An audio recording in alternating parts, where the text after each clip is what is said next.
రావచ్చు దాని గురించి ఏ విధంగా ముందుకు పోవాలని చెప్పి నేను వారు బోసరాజు గారు చర్చించడం జరిగింది. ఆ తర్వాత మదన్ మోహన్ గారు, అనిరుద్ రెడ్డి గారు, గిరిధర్ రెడ్డి వాళ్ళు కూడా జాయిన్ కావడం జరిగింది. ముందుగా చర్చించి ఏ విధంగా క్యాండిడేట్ సర్వేతో పాటు రేపు రాహుల్ గాంధీ ప్రోగ్రాం సిరిసిల్లాలో నిర్వహించే ప్రోగ్రాం కానివ్వండి, ఇంకా ఇతర విషయాలు పార్టీ పరంగా అన్ని విషయాలు కూడా డిస్కస్ చేయడం జరిగింది. ఒకటే టార్గెట్ ఏంటంటే 2023 మిషన్, అది ఏప్రిల్లో రావచ్చు, ఈ డిసెంబర్లో రావచ్చు, వచ్చే డిసెంబర్లో రావచ్చు. మరి ప్రిపేర్గా ఇప్పటికెళ్ళి ప్రిపేర్ ఉండాలి. క్యాండిడేట్లు కూడా మ్యాక్సిమం నవంబర్ డిసెంబర్ లోపే 100%, నేను 70-80% ఇవ్వాలంటే 100% కూడా ఏకాభిప్రాయంతో సర్వేలు కూడా కండక్ట్ చేస్తున్నాం. 1, 2, 3 సర్వేలు చేసి అన్ని టికెట్లు కూడా డిక్లేర్ చేయాలని రాహుల్ గాంధీ గారి అభిప్రాయంగా వారు చెప్పడం జరిగింది. సార్ ఇప్పటి నుంచి పీసీసీతో కలిసి పనిచేస్తారా? నేను ఎప్పుడు కలిసే పనిచేస్తున్నాను. ఇప్పుడు ఈయన ఏసీ జనరల్ సెక్రటరీ అంటే పీసీసీకి మాకు నేను స్టార్ క్యాంపెయినర్గా ఒక పొజిషన్లో ఉన్నారు, ఒక బాధ్యత కలిసే పనిచేస్తున్నాను. నా అభిప్రాయాలు కూడా మీటింగ్లకు, నేను పిఎస్సీ మీటింగ్లకు నేను ఎంపీగా బిజీగా ఉండటంగా వెళ్ళలేకపోయిన సందర్భంలో వారిని పిలిచి మొదటిసారి ఇంటికి అదే లంచ్ కావాలని దాంతోపాటు ఇవన్నీ కూడా చర్చించడం, ఎక్కడెక్కడ ఏ అభ్యర్థిని మనకు సామాజిక తెలంగాణ కావాలి, అన్ని కులాలతో కలిసి ముందుకు పోవాలి. మనం క్యాండిడేట్స్ని కూడా డిసైడ్ చేసేటప్పుడు పరిగణలోకి తీసుకొని పాత కాంగ్రెస్ పార్టీ ముందుకెళ్ళి పార్టీకి పనిచేసిన వాళ్ళు, అలాగే గెలిచే క్యాండిడేట్కి ప్రాధాన్యత ఇవ్వాలి. ఇద్దరు గట్టిగా సమానంగా ఉన్న దగ్గరికి బహుశా ఎమ్మెల్సీలు కానీ నామినేటెడ్ కార్పొరేషన్ చూసుకుంటే అలాంటివి కూడా అన్ని సర్దుబాటు చేసుకుంటూ అందరం కలిసి పనిచేయాలని చెప్పి, ఏ ఒక్కరితోనో పార్టీ అధికారంలో తేలేమో అందరం కలిసి పనిచేయాలని చెప్పి వారు కూడా మాకు డైరెక్షన్.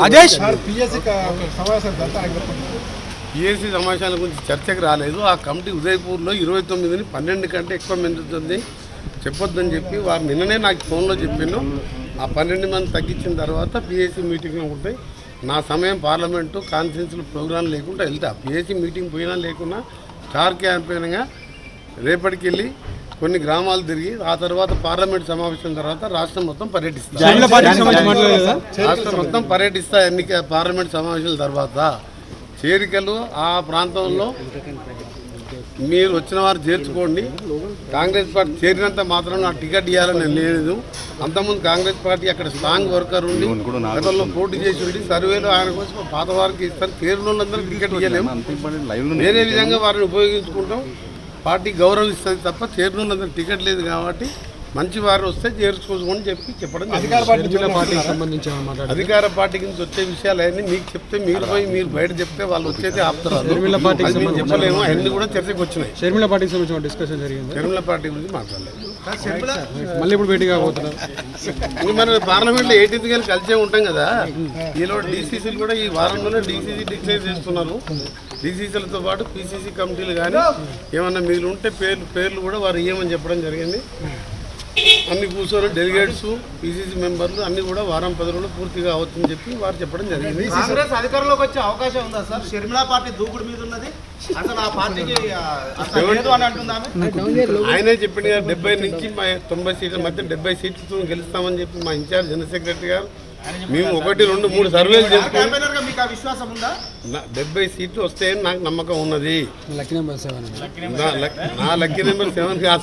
7 అంటే నేను ఒక్కని కాదు, 10-15 మంది స్ట్రాంగ్ లీడర్లు, ఇంకా చాలా మంది సీనియర్ లీడర్లు కూడా కాంగ్రెస్ వైపే చూస్తున్నారు. తెలంగాణ ఇచ్చిన పార్టీలోకే వస్తున్నారు.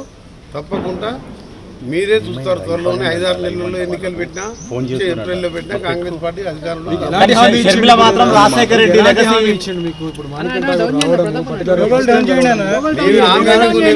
100 సార్లు కలిసిన, ఇప్పటికి నేను మానేటాకు 100 సార్లు కలిసినా ప్రతిరోజు ఫోన్లో మాట్లాడతాను.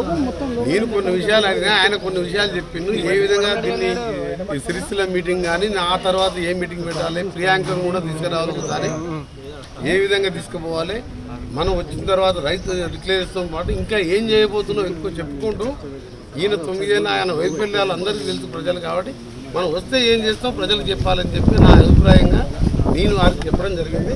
హాయ్ ఫ్రెండ్స్, మా టుడే టుమారో యూట్యూబ్ ఛానల్ చూస్తున్నందుకు చాలా థ్యాంక్స్. మరిన్ని లేటెస్ట్ వీడియోస్ కోసం వెంటనే సబ్స్క్రైబ్ చేయండి. అలాగే ఈ బెల్ ని కూడా రింగ్ చేసేయండి. మా నోటిఫికేషన్స్ అన్ని మీ మొబైల్లో వస్తాయి. అలాగే మా వీడియోస్ మీకు నచ్చితే లైక్ చేయండి, షేర్ చేయండి, నచ్చకపోతే కామెంట్ చేయండి.